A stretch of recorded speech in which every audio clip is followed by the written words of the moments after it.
This is Envision Self-Healing Podcast, episode number 23.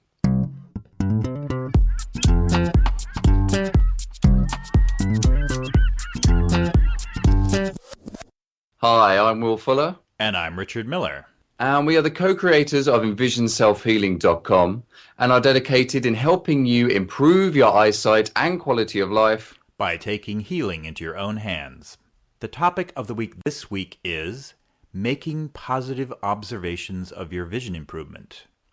And in the second half of the podcast, we're going to answer a question that asks, I know you said 6 months, but is there any way I can improve my vision faster?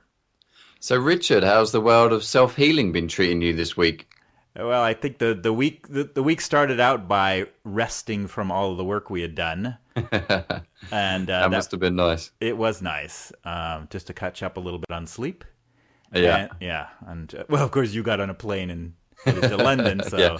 Yeah, I don't know what sleep's like, but... Yeah.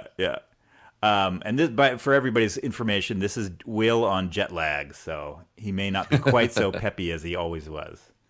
Oh, I don't know about that. I might be peppier. You might be, yeah. So towards the end of the week, I started to try and catch up with some of my eye exercises, and yesterday I did over 2 hours of palming, actually. Wow, fantastic. Yeah, and the interesting thing was basically I just did palming. I did a little bit of sunning, and that was it. And I could notice an improvement in my reading ability pretty much right away. I know, and it stayed through today as well. So, oh, fantastic! And how did your eyes feel in themselves? Like, did they feel more rested afterwards? They did. Just taking a break from the computer made them feel way better to begin with, and then the palming sort of finished it off. So it was very nice. Wow. Yeah. So it's a process now, trying to get back on the horse, so to speak. I'm trying to do a lot more now to take advantage of my vacation period here to catch up and really improve my vision so that I can get another line on the chart, which is my long-term goal. And how was your week? Yeah, good. Obviously, I've been in the UK now for a week, and the flight over was very comfortable, and it was actually pretty quick, actually, after 28 hours to Brazil. Oh, right, our 28-hour flying experience, yes. People here go, so how was the flight? And I say, yeah, it was 10 hours, and they're like, oh, that sounds long. Yeah, I was like, well, actually, it was really quick. And they sort of laugh and go, yeah, 10 hours is quick. And I was like, no, when you've spent 28 hours traveling back from Brazil, 10 hours is a breeze. It is, yeah. I basically just had time to watch a movie, and then they were waking us up with some breakfast and landing. Great. So it's I've seen the sunshine once. I was just going to ask. Well, it's not that different than San Francisco, quite honestly. I think we've had fog the last few days, so it's sunny now, though. Okay. Okay. Yeah, rub it in. Yeah. It's been sort of rain and cloud on and off. Apparently, no one's seen the sun for the last 2 months, but I think maybe they're trying to get all the rain out of the way so that when the Olympics starts in 2 weeks' time, I think it's just going to be glorious sunshine. Great. For the whole, but of course by then I would have left. So that's true. Doesn't really do me any favors. But yeah, it's interesting. More observational stuff from me. Obviously, when I come back, every year it's sort of a good observational gauge of how my vision is doing. And it can be a little bit difficult. You remember when I talked about Brazil and how my periphery seems to shrink with the fatigue. It seems to, the jet lag and the fatigue seems to make it more difficult for me to see in my periphery. Mm-hmm. And I'm certainly noticing that this time. Right. So you're in familiar environments now, your parents' house and things like that. So you can sort of gauge where your periphery stands at this point, I assume. Yeah. Well, I mean, obviously the brain adapts so quickly. Oh yeah. That there's not like markers on the wall. Yeah, that would be good. Why do you do that? Of what I could see now, and then every year I come back and make all these marks. It's like children who have marks for how high they, how tall they're getting. Yeah. We should have done that We really should have, from the yeah. beginning. Be interesting to have gauged. Yeah. But I think more I'm noticing the difficulty with seeing with the periphery, especially in public places, Mm, because of the fatigue and also just general tiredness. right. I do notice that makes a difference with my periphery, but I did find it was interesting when I was in my sister's house, actually visiting my sister and my niece and nephew, Mm-hmm. that one of the rooms seemed bigger. I thought, oh, I don't remember this room being this big. Ah. And I had more of a sense of expansion. And also when I first arrived here and I walked past the house, I sort of noticed that I could see the windows going past me as I walked up to the front door. Oh, yeah. And it was just one of those things that you're like, oh, I've never seen that before. Mm-hmm. It was just interesting. So, obviously, we've been living in this house, or my parents have been living in this house for the last 10 years now. So, so it's, it's interesting to make that observation. But it is a little bit difficult with the periphery not being as good because of the jet lag. So it'd be interesting to see in a week's time if once the fatigue sort of works its way out, if I notice even more of an improvement. Right. It'd be interesting to notice now that you're there with your friends that from way back, to ask them if they see any difference in the way you act or carry yourself or walk. Be an interesting comparison. It's funny you say that because when I am with my friends, it's sort of funny because and this isn't a bad thing, but they sort of fuss over me like, "Oh, are you all right, Will? Let me help you through the door," or some sort of always sort of, and it's sort of confusing to me because I'm like, oh, yeah, I was like, I'm all right, I can do this. So I wonder if that's a gauge. I think you're probably right that they're used to. Because eventually, I know you hid this for a while, or you've hid it throughout your life at times, but not from these guys, right? Yeah, no, not because this is sort of when when I first started going out to pubs and clubs and what have you. So, obviously it was really obvious then in darker environments. Right. So it was only really once I'd left university and I thought, you know what, I'm not going to make a thing out of this anymore. Mm-hmm. And I'm just going to leave it to see if people notice. And it's kind of funny because very few people do go, "Do you have retinitis pigmentosa?" Yeah. Very few people comment. I'm the same way. Most people don't realize until I don't recognize them from so distance, it's not necessarily that I'm hiding it. It's more that I don't go, "Hi, my name's Will and I've retinitis pigmentosa." But these friends were very familiar with your vision condition and were used to interacting with you knowing that. And now it's interesting. So now they're fussing over you in a way that maybe is now inappropriate. So it's kind of cool to see the difference. Yeah. I'm used to, I don't know, I'm used to just getting on with it and just, I don't know, I guess I just feel like I'm more confident. Or more capable. Uh-huh. And even the other night, I got up to use the restroom, and I could sort of see in the bedroom, which was interesting. And I've certainly never seen that. Right. It was sort of a low level of lighting that was coming. It must be coming from the moon. But certainly to see in the bedroom during the night is not something I previously would have done. So. Certainly some interesting observations when you pop back and forward. Yeah, and this is you under jet lag, so it may even get better as you settle in there and get more rested too. So, once my supervision kicks in. Yes, that's right. Once the jet lag goes, so it's some real interesting observations. I'm not doing my eye exercises as much as I wish I could. Right. Obviously, it's difficult, and also me in particular, I have a few more bits of equipment that I use to work with my periphery, and of course, that's back in San Francisco.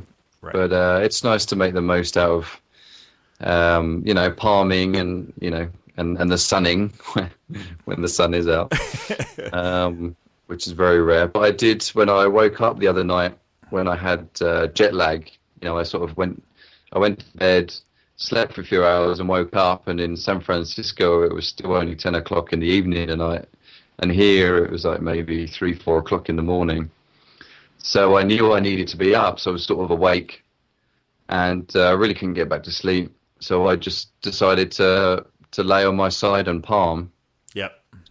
and I palmed for about 2 hours. Yeah. I just couldn't sleep, but it was, it's certainly something that we recommend if anyone's having difficulty sleeping is just to lie on your side and palm. Right. That's what I did yesterday. I was on the couch palming.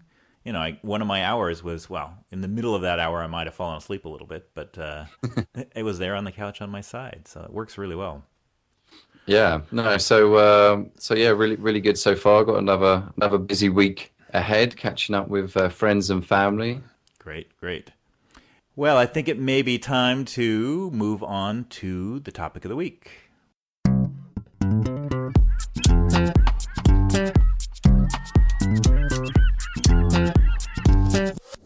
And the topic of the week this week is making positive observations of your vision improvement.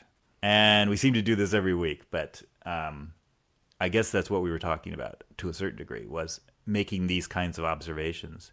And maybe that's the reality, Will, is that, when we report on our week, that is what we're doing most of the time, is noticing vision improvements and how they correlate with our level of tiredness or the amount of eye exercises we're doing.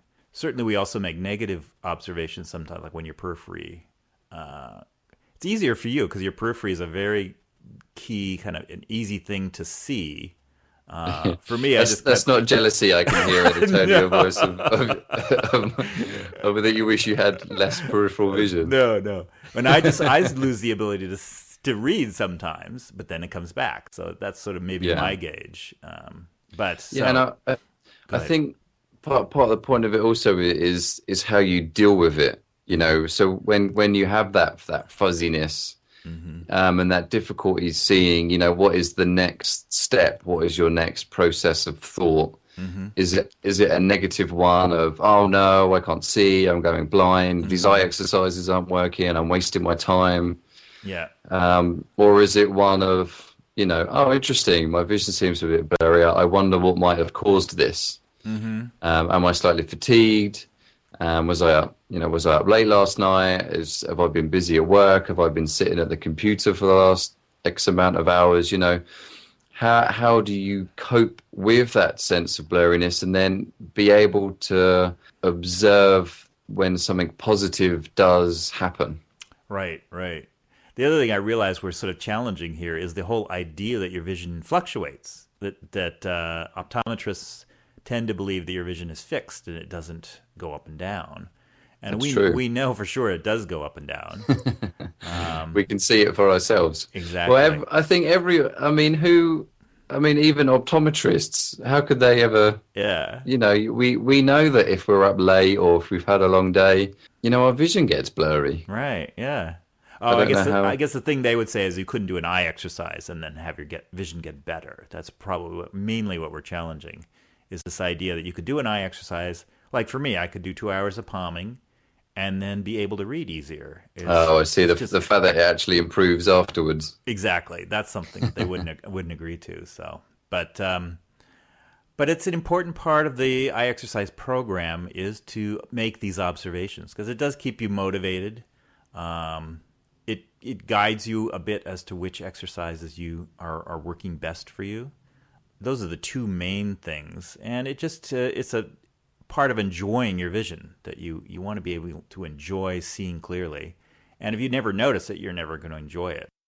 Yeah, so last week we were talking about, just observing the vision like we just talked about, sort of how you deal with the negative side of the vision, observing if your vision might be slightly blurrier, and then also noticing any positive observations, and that testing your vision isn't just about what you read on the chart. It's how does your environment seem? Do the colors seem brighter? Do you notice that maybe letters might be crisper or even just objects are crisper? Is it easier to see out in the sunlight? All these different adaptations that the vision is doing in order to allow you to see clearer. It'd be wrong to think that vision is only what you see on the 20/20 line. And that is testing acuity, but that isn't your visual system.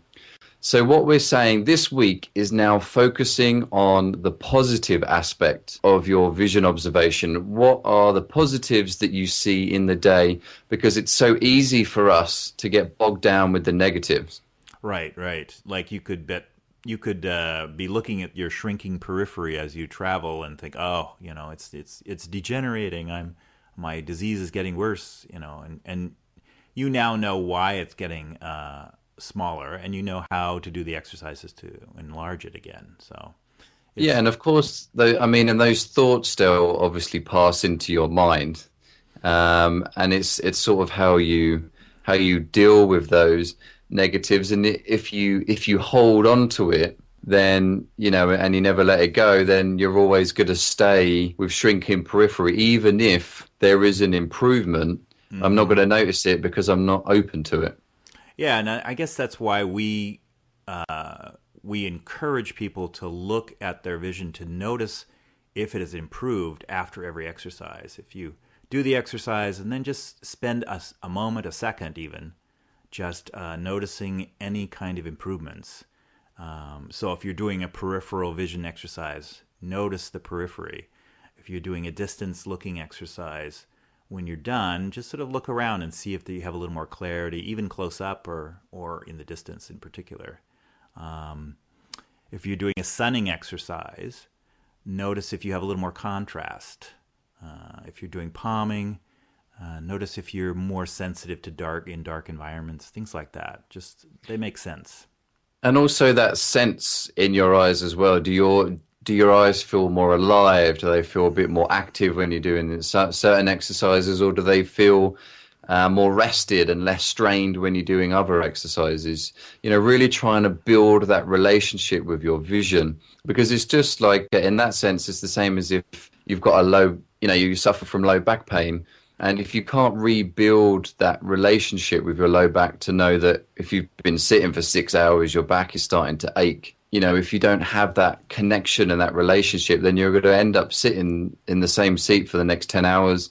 And before you know it, you can hardly walk afterwards. And it's very similar with our vision. We need to be able to build that relationship so that when you are sitting on the computer and you do become aware of any sort of strain, which you could say is negative, of feeling that, but then you can do an exercise for it, then you can feel when it feels better again, so you know when to return back to the computer. Right, right. Another analogy might be like losing weight. It's like the eye chart is like the eye chart is like the scale and the number on the scale. It's like it's a useful number on some ways, but a more useful judgment might be how your clothes are fitting or how you're feeling. How your muscles feel, how your body is moving. Things like that are actually more useful to a fitness program than the number on the scale.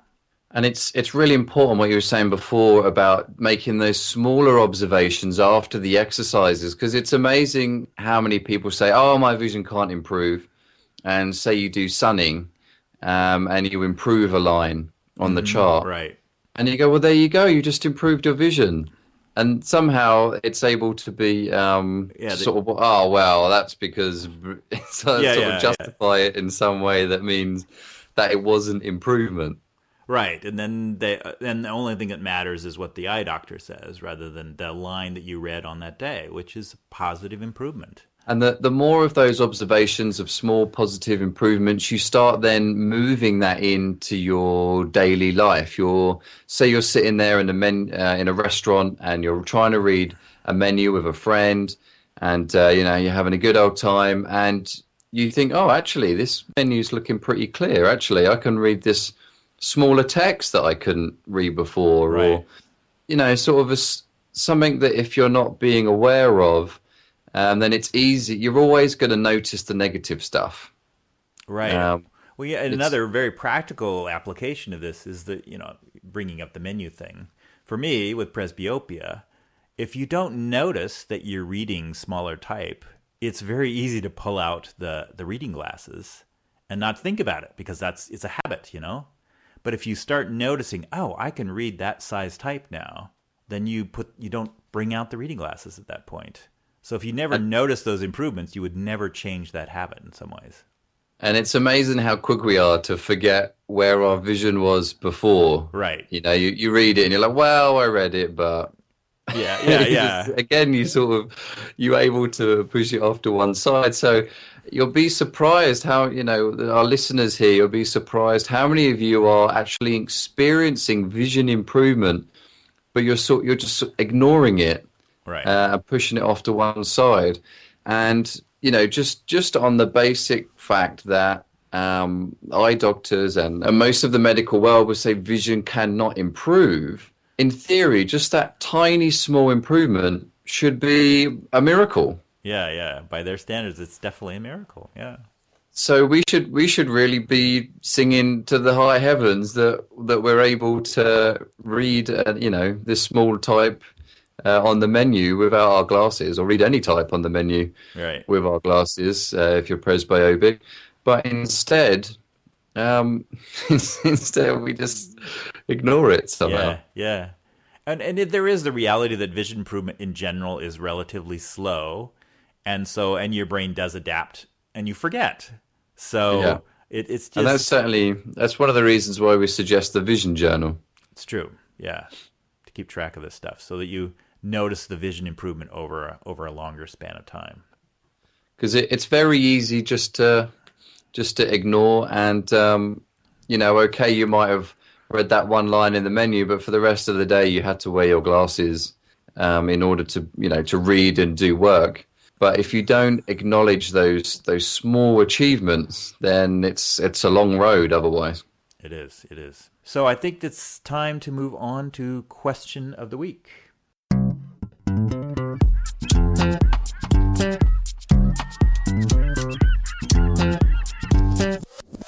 So the question of the week this week is, I know you guys said it takes 6 months, but can my vision improve any faster? So this is a question on everybody's lips. Really, everyone wants to be the one that improved their vision in a day instead of 6 months or a year. And unfortunately, it's one of those things that, if you had a broken arm or a bum knee or some sort of injury, you wouldn't, if say you did have a broken arm, you wouldn't think, well, okay, I'll just start pumping weights and I'll get my arm strong again. That's just not how it works. Yeah. No, it does take. We've incurred these losses in our vision through perhaps a lifestyle. We've incurred these losses in vision for many, many years of a lifestyle that encourages too much close looking, using glasses, using reading glasses, being indoors too much. All of this is cumulative over many years. So to expect it all to go away within a month or two is probably asking way too much. So that's sort of like an unfortunate answer we have to give people, and it does seem like, despite the fact we say this over and over, people do want it faster somehow. Yeah, and obviously it's the society that we live in now. Everything is, done in a drop of a hat. LASIK surgery is in 15 minutes. They can have you in and out of that center.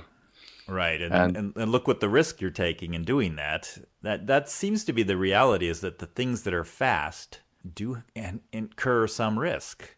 I think there's an expression of like, do you want it done well? Do you want it done fast? Or what was the last one? Do you want it done cheap? And you have to pick one. So I guess LASIK is not cheap. Yeah, and fast. anything medical isn't cheap. Not cheap by definition. It's fast usually. But is it done well is the other question. Yeah, and how long are the effects really going to last? And we don't want to go into LASIK now. We're going to save that, but it's a good example. Not everything that you can get straight away is necessarily the best thing for you. And the thing with these eye exercises is they're not about do 6 months and you're done. It's keeping healthy vision for the rest of your life. And that's not to say that you have to do the full programs for the rest of your life. But what you pick up, where you where you pick up these healthy visual habits in your lifestyle, it becomes part of your life, and you're continuously, improving your vision and maintaining good visual health. Whereas if you just, stick on glasses, a very quick fix, LASIK, all these quick fix things, you're only looking at more degeneration. You're looking at having to get LASIK again in 10, 15 years' time, which they say that you're not, meant to have, even though they do anyway. And like with the glasses, the glasses keep getting stronger and stronger, and you just keep pushing up and pushing up. So also, just like an injured arm, say, if you just do it quick, then it's not going to heal fully and properly, and it means that at a later stage you could be looking at occurring the injury again. Whereas if you take your time, you do the slow rehabilitation exercises, you build the strength, and you bring it back to its original strength, if not stronger thereafter, then you're in a lot better position than you are if you just try and do a quick fix and it's not as good as it could be. Right. And the one thing we could say that might make people feel a little bit better is that the period where you're doing an intense amount of exercises, say an hour or two a day if you have something serious, may not go forever. That you may create enough improvement that you've kind of reached a plateau, and then you can maintain with less exercises. That is possible. Then you may want to push again and do another intense period. So maybe it's not going to be their entire life 2 to 3 hours of exercises a day. We're not saying that. But that period of pushing to make an improvement is not fast. It's at least 4 to 6 months. And this is certainly part of building that relationship, because once you start building the relationship with your eyes, you start to understand that it's not about just getting a quick fix. It's about reducing eye strain. It's about making your eyes healthier. It's about seeing better. It's more than just, oh, I want to get rid of my glasses.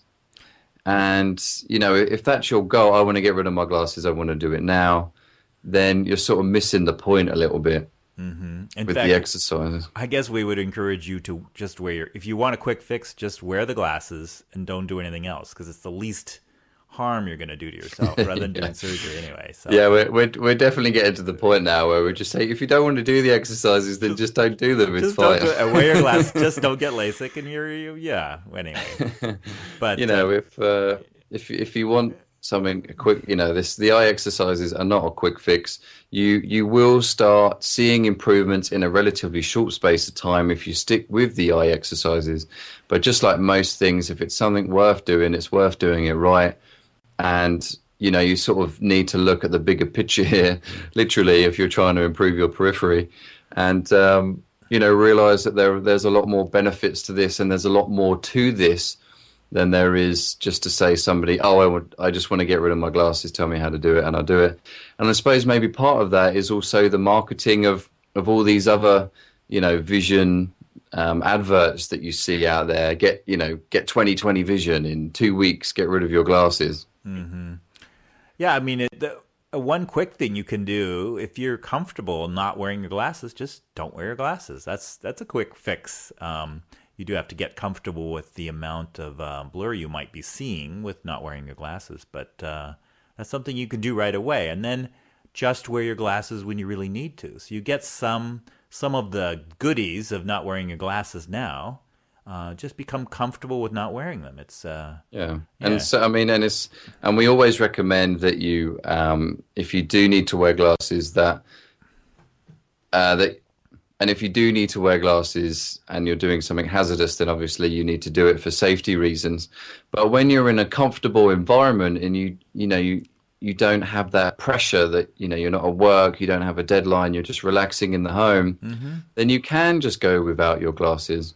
Mm-hmm. And that's as quick as taking your glasses off. So there is that possibility. But certainly one of our big hopes here is that eventually when people are reading our material and listening to these podcasts and the videos, that people start to come around to this idea of taking time to rehabilitate the eyes and to improve your eyesight and to pick up, a good, healthy lifestyle with our vision, instead of just seeing it as such an inconvenience. Right. And that I guess that is a one way of speeding up the process is really addressing the lifestyle. Because if you just do the eye exercises and continue on with the lifestyle that maybe was harming your vision, you are going to slow yourself down. So you're right. If you address the lifestyle, it will speed it up a little bit. So if you're spending less time on the computer, spending less time looking at close things like that. Yeah, you could imagine if you had two people. I think we addressed this in one of our questions previously. You know, if you had somebody that wanted to improve their nearsightedness and they're a fisherman and they're doing the exercises and they're out, you know, looking out at the distance and their lifestyle is a very active one. But then you've got somebody doing exactly the same amount of exercises, but they're sitting in front of the computer for 15 hours a day. You know, obviously there could be a difference in improvement there of the two of them. One's going to probably improve quicker than the other. Right, right. So I guess if we had to, my answer to this question originally was no, but now I'm thinking, okay, well, if you change your lifestyle, that'll speed it up. If you stop wearing your glasses from time to time when it's safe, that'll speed it up as well. So there are immediate things you could do, changes in lifestyle and just not wearing your glasses as much. Yeah, and you have to, our listeners have to bear in mind here that what Richard is talking about is sort of refractive errors. If you've got something like presbyopia, obviously, if you have a condition like RP or optic atrophy, you know, again, it's going to be different in what your achievements are and what your observations are. And unfortunately, some of us have easier conditions to work with than others, but I guess that's just something that we have to work with. But certainly this is more to do with refractive errors, isn't it? But it also comes down to what your goals are. If your goal is get rid of my glasses, so you've got, you know, -10 myopia, right? And you're saying, I want to get rid of my glasses in 6 months. Yeah. Well, you have to be realistic. If your goal was, I want to reduce my prescription by 0.5 in the 6 months, then, okay, you're still wearing your glasses, but you're still improving, you're still dropping down. Or say it's somebody with RP, and it's like, okay, I'm going to set myself a goal, 6 months, I want to start noticing more in my periphery. Or say you've got a chart and you want to work with that chart, or, you know, whatever it is with your condition, it's sort of breaking up those smaller goals instead of just saying, you know, this is what I want to achieve and I'm going to do it within X amount of period of time. As good as it is to have goals, bearing in mind that this is a longer term, you know, event and exercises that you're going to be working with and sort of a part of a lifestyle, just like any healthy lifestyle. If you're somebody that wants to lose weight, you know, you can't just go on a crash diet for a couple of weeks and then go back to your normal way of eating and expect to, you know, keep the weight off. And indeed, that in itself is very unhealthy to lose that amount of weight that quickly. So you've got to be modest with your goals. You've got to be realistic. I like the idea that the fact that even if you're improving your vision a little bit, it's a miracle. Yeah. And that should be a massive boost.